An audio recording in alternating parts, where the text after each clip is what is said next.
بسم اللہ الرحمن الرحیم۔ گولڈن لائن کے معزز دوستو السلام علیکم۔ اسباب کا بندوبست کرنا ہے، لیکن اس کے ساتھ ساتھ توکل اللہ تعالیٰ کی ذات پر ہی رکھنا ہے۔ جس کسی نے بھی یہ تحریر لکھی ہے بہت عمدہ اور لاجواب ہے۔ عصر کا وقت ہوگا، بعض روایت کے مطابق فجر کا وقت، نماز کے لیے صفیں درست ہو رہی ہوں گی اور اچانک حضرت عیسیٰ علیہ السلام دو فرشتوں کے کندھوں پر ہاتھ رکھ کر سفید مینار پر اتر آئیں گے۔ وہ زرد رنگ کی دو چادروں میں ملبوس ہوں گے اور ان کے بالوں سے پانی کے قطرے ٹپک رہے ہوں گے۔ یہ مسلمانوں اور عیسائیوں کا مشترکہ عقیدہ ہے، لیکن یہ عقیدہ ہمارا موضوع نہیں۔ ہمارا موضوع حضرت عیسیٰ علیہ السلام کا دنیا میں تشریف لانے کے بعد عام لوگوں کے ساتھ پہلا مکالمہ ہے۔ حضرت عیسیٰ علیہ السلام جامعہ امیہ میں موجود لوگوں کو حکم دیں گے، سیڑھی کا بندوبست کرو، میں مینار سے نیچے اترنا چاہتا ہوں۔ لوگ یہ مطالبہ سن کر ہنسیں گے اور عرض کریں گے، حضور آپ آسمان سے زمین پر تشریف لے آئے، لیکن آپ کو مینار سے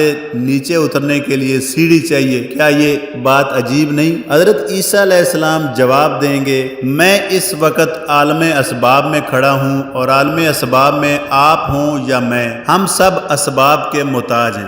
لوگ یہ سن کر سبحان اللہ کہیں گے، سیڑھی کا بندوبست کریں گے اور حضرت عیسیٰ علیہ السلام زمین پر قدم رنج فرما دیں گے۔ امام مہدی کی اقتداء میں سنت محمدیہ کے مطابق نماز ادا کریں گے اور دجال سے مقابلے کے لیے کھڑے ہو جائیں گے۔ میں نے جب کتابوں میں یہ واقعہ پڑھا تو عالم اسباب کا سارا فلسفہ سمجھ آ گیا۔ ہم مسلمان خوفناک حد تک ذہنی، نفسیاتی اور روحانی مغالطے کا شکار ہیں۔ ہم پوری زندگی روحانی معجزوں کا انتظار کرتے رہتے ہیں اور اس انتظار میں یہ تک فراموش کر بیٹھتے ہیں حضرت موسیٰ کلیم اللہ تھے، وہ اپنے سے سمندر کو دو حصوں میں تقسیم کر دیتے تھے، لیکن وہ بھی اپنی امت کے لیے عالم اسباب کے تقاضے نرم نہ کر سکے۔ حضرت عیسیٰ علیہ السلام مردوں کو زندہ کر دیتے تھے، لیکن وہ اور ان کے ساتھی رومن سلطنت کے اسباب کا مقابلہ نہ کر سکے۔ اور نبی کریم صلی اللہ علیہ وسلم اللہ تعالیٰ کے آخری اور محبوب ترین نبی ہیں،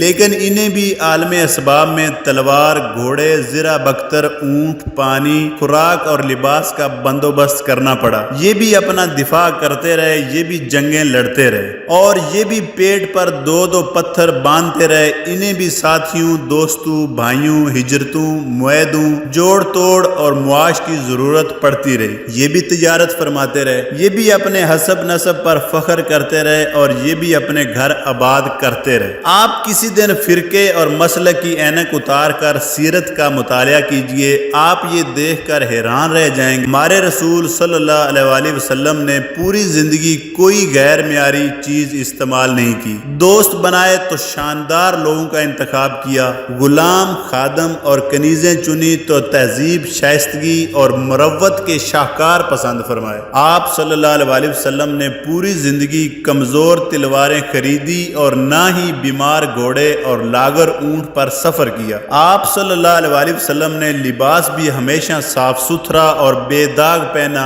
اور رہائش کے لیے شہر بھی معتدل، پرفضا اور مرکزی پسند کیا۔ آپ صلی اللہ علیہ وسلم نے زندگی بھر عالم اسباب میں اسباب کا پورا خیال رکھا، اچھا کھانا کھایا، اچھا پھل پسند فرمایا، اچھی جگہ اور اچھے لوگوں کو پسند کیا اور اس دور کی شاندار تکنیک استعمال کی۔ آپ غور کیجئے، عرب حملہ آوروں سے مقابلے کے لیے شہروں سے زیادہ دور نہیں جاتے تھے، لیکن آپ صلی اللہ علیہ وسلم جنگ بدر کے موقع پر مدینہ سے 156 کلومیٹر دور بدر کے میدان میں خیمہ زن ہوئے۔ آپ غزوہ احد کے موقع پر بھی احد کے پہاڑ پر چلے گئے۔ آپ صلی اللہ علیہ وسلم نے عربوں کی تاریخ میں پہلی مرتبہ مدینہ کے گرد خندق بھی کھودی اور آپ صلی اللہ علیہ وسلم نے کافروں سے مقابلے کے لیے یہودیوں کے ساتھ معاہدے بھی کیے۔ یہ کیا تھا۔ یہ عالم اسباب میں اسباب کی بہترین مثالیں۔ نبی کریم صلی اللہ علیہ وسلم عالم ارواح میں چند لمحوں میں معراج سے مستفید ہو گئے۔ وہ واپس آئے تو وضو کا پانی گرم اور دروازے کی کنڈی ہل رہی تھی۔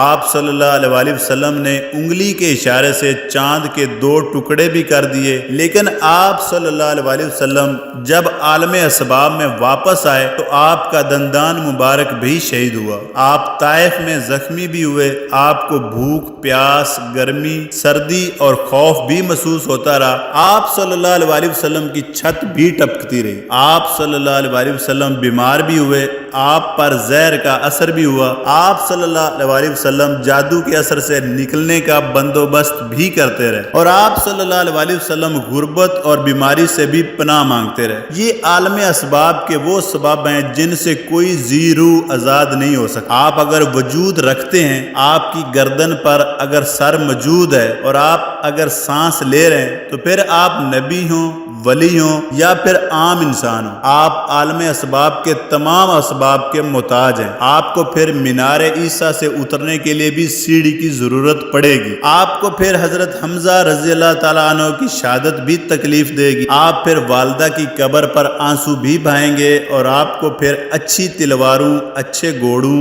اچھے اونٹوں اور تربیت یافتہ فوج کی ضرورت بھی پڑے گی۔ آپ کو پھر شفاف پانی، اچھی خوراک، طاقتور قانون، تیز رفتار انصاف، ماہر ڈاکٹرز، معیاری تعلیم، رواں سڑک اور شاندار انداز زندگی کی ضرورت بھی ہوگی، اور آپ کو پھر سردی، گرمی اور وبا تینوں کا مناسب بندوبست بھی کرنا پڑے گا۔ ہم اگر عالم اسباب میں ہیں تو پھر ہمیں اسباب کا انتظام کرنا ہوگا، پھر ہمیں ترقی یافتہ قومی کی طرح سبب کو بہترین سے بہتر بنانا ہوگا۔ ہمیں پھر ایسی سیڑھی کا بندوبست بھی رکھنا ہوگا جو حضرت عیسیٰ علیہ السلام کو مینار سے اتار سکے، ایسی دوائیں بھی ایجاد کرنا ہوں گی جو امت مسلمہ کو صحت مند رکھ سکیں، ہمیں ایسی تکنیک بھی ایجاد کرنا ہوگی جو سردی میں گرمی اور گرمی میں سردی پیدا کر سکے، ہمیں انسانوں کے سکون اور آرام کا بندوبست بھی کرنا ہوگا، ہمیں کرۂ ارض پر دم توڑتی حیات کا خیال بھی رکھنا ہوگا، ہمیں دنیا کو ماحولیاتی آلودگی سے بھی بچانا ہوگا، ہمیں مسلمانوں کو مسلمانوں کے ہاتھوں سے تحفظ بھی دینا ہوگا، اور ہمیں یہ بھی ثابت کرنا ہوگا مومن اسباب کی دنیا میں بھی دنیا کو اپنے برابر نہیں آنے دیتا۔ ہم محمدی ہیں، اور کینچی ہو یا راکٹ ہو، ہم کسی بھی میدان میں دنیا کو آگے نہیں نکلنے دیں گے۔ ہم کیسے مسلمان ہیں؟ ہمیں اللہ تعالیٰ نے اسباب کی دنیا میں بھیجا، لیکن ہم اسباب ہی سے منہ موڑ کر بیٹھ گئے۔ اس امت کو کون بتائے گا